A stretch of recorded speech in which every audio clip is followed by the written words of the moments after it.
الحبیب صلی اللہ علیہ وآلہ وسلم۔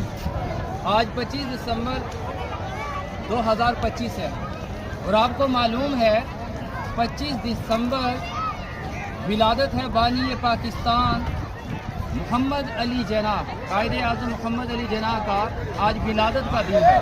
یعنی قائد اعظم 25 دسمبر 1876 کو کراچی میں پیدا ہوئے اور ان قبر بھی اسی کراچی میں ہے۔ تو قائد اعظم 16 فروری 1947 میں سبی کے مقام پر جب جلسہ ہوا تو خطاب میں کیا کہا؟ خطاب میں یہ کہا کہ میرا ایمان ہے کہ ہم سب کی نجات نبی پاک صلی اللہ علیہ وسلم کے اسوہ حسنہ پر عمل کرنے میں ہے۔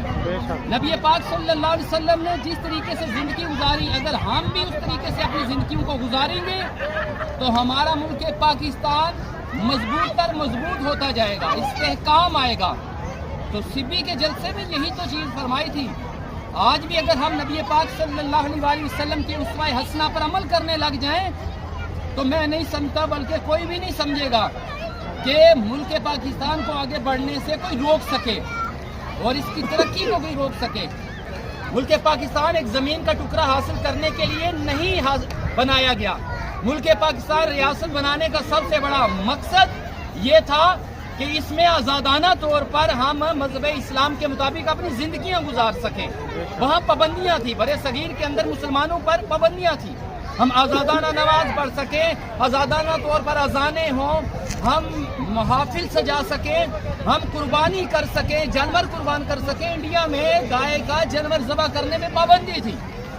تو ڈاکٹر محمد اقبال اور بانی پاکستان محمد علی جناح کا مقصد یہ تھا کہ ہم آزاد ہو کر اپنے مذہب اسلام کے مطابق اپنی زندگیاں گزار سکیں۔ یہی مقصد تھا، یہی میسج ہے کہ ہمیں اپنی زندگیاں نبی پاک صلی اللہ علیہ وسلم کے سنت کے مطابق گزارنی ہے۔ یعنی قرآن و سنت کے مطابق اگر ہم اپنی زندگی گزاریں گے تو انشاءاللہ ملک پاکستان خوشحال ہوتا رہے گا۔ اللہ پاک ہمارے ملک پاکستان کی خیر فرمائے، آمین۔ اللہ پاک ہمارے ملک پاکستان کو استحکام عطا فرمائے، ملک پاکستان کی سرحدوں کی حفاظت فرمائے۔ جو سرحدوں کی حفاظت پر مامور ہیں اللہ ان کی بھی حفاظت فرمائے۔ جو ملک پاکستان کی سرحدوں پر اے اللہ پاک کھڑے ہیں ان کی بھی حفاظت فرما۔ کہتے رہتے ہیں دعا کے واسطے بندے تیرے، کر دے پوری آرزو ہر بے کس و مجبور کی، بحق لا الہ الا اللہ محمد پاکستان زندہ باد۔